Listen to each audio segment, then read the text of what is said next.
मैं अभी आपको बता चुका हूँ। दो शब्दों के साथ आज मैं उन्हें अधिकारी नहीं, एक साहित्यकार रूप में मंचासीन कर रहा हूँ, उनको आह्वान कर रहा हूँ बोलने के लिए।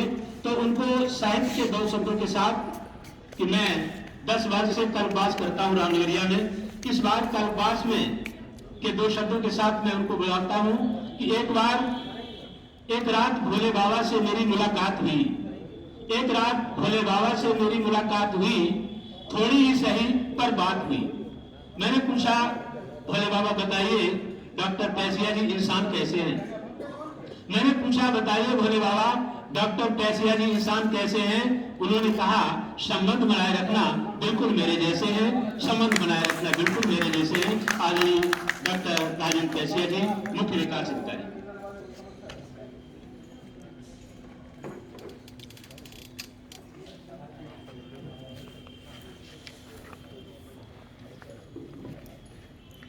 मैं सामान्य रूप से बिना देखे हुए बोलता हूँ, किंतु यहाँ साहित्य और संस्कृति के जो वट वृक्ष और कल्प वृक्ष बैठे हैं, उनके सम्मुख इतना साहस नहीं हुआ। इसलिए आज मैंने मेरी भार्या को कहा कि कुछ लिखिए, और लगभग 1:30 बजे मैं लिखने लगा तो 2 बजे तक उनको नींद आ गई। लेकिन मैंने जोर डाला कि 10-15 मिनट का और है, बस लिख लीजिए, क्योंकि नहीं तो इनके सामने जो मैं कलम पुष्प अर्पित करूं तो इनको लगना चाहिए कि हम इनके 1% तो हैं कहीं ना कहीं। कभी कभी कोई संस्था ऐसा काम कर जाती है कि उसे आकर सदियां सलाम करती है।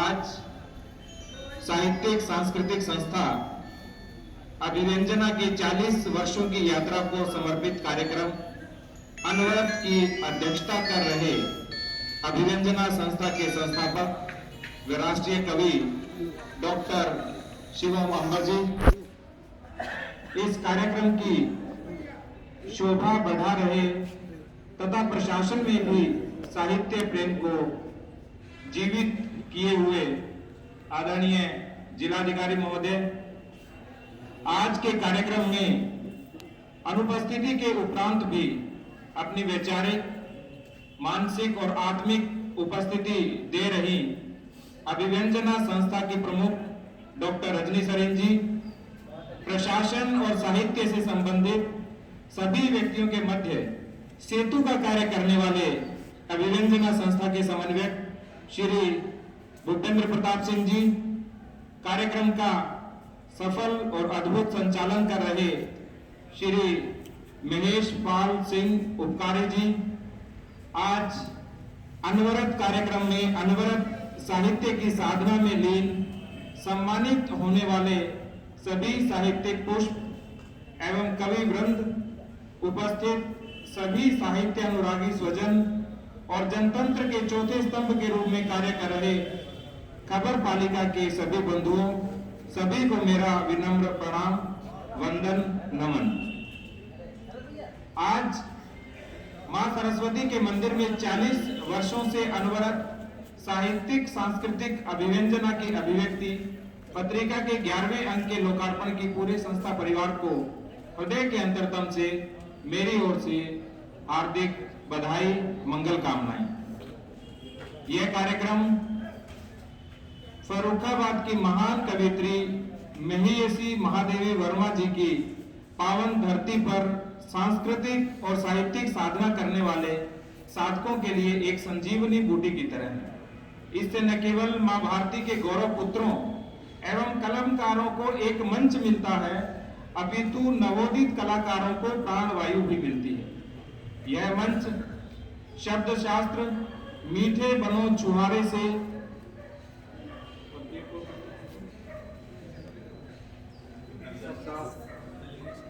कुंडलिया शतक इत्यादि साहित्यिक पुष्पों की सुवास से भी सबको परिचय कराता है। हालांकि साहित्य की अहर्निश सेवा शुश्रूषा करने वाले वट वृक्षों एवं कल्प वृक्षों के सम्मुख मैं एक अदना सा कलमकार हूँ, किंतु फिर भी आपके सम्मुख एक छोटा सा कलम पुष्प अर्पित करने की अनुमति चाहता हूँ। यदि आप अनुमति दें तो। इसका शीर्षक है वृद्धाश्रम। जब कभी मुझे अवसर मिलता है तो मैं ये कविता अवश्य पढ़ता हूं। इसके पीछे का भाव मैं आपको बताऊं। जब मैंने पहली बार एसडीएम पद पर राजस्थान में ज्वाइन किया तो मात्र तीसरे दिन सवाई माधोपुर में एक वृद्ध महिला और वृद्ध पुरुष आए। मैंने उनको बोला, बताओ बाबा, बताओ मैया, क्या समस्या है? तो उन्होंने कहा कि मेरे बेटे और बहू ने घर से निकाल दिया।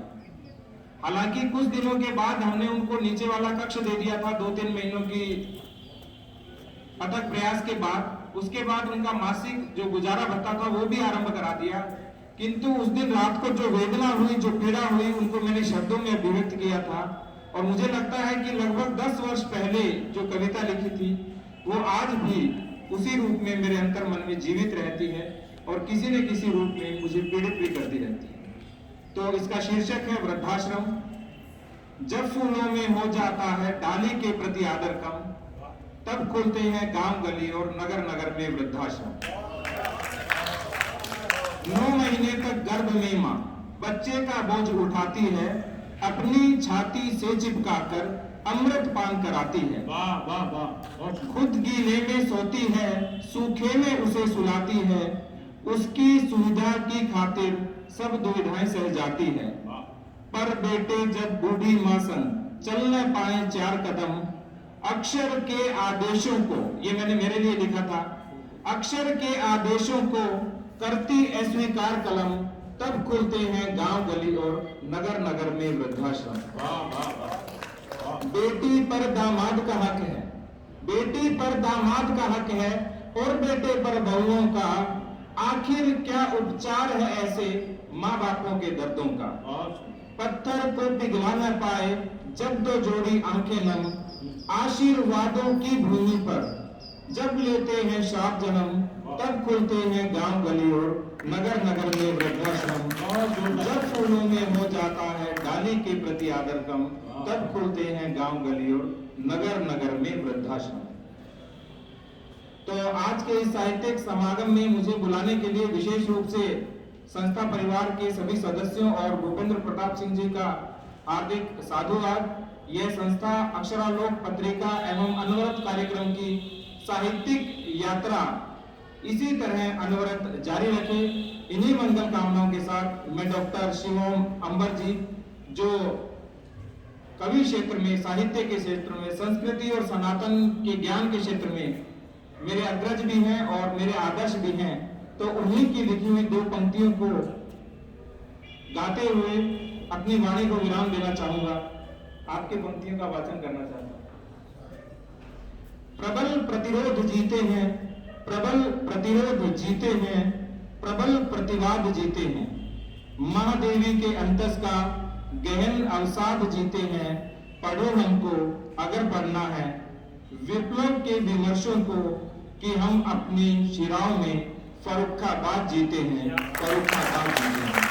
जय हिंद, जय भारत।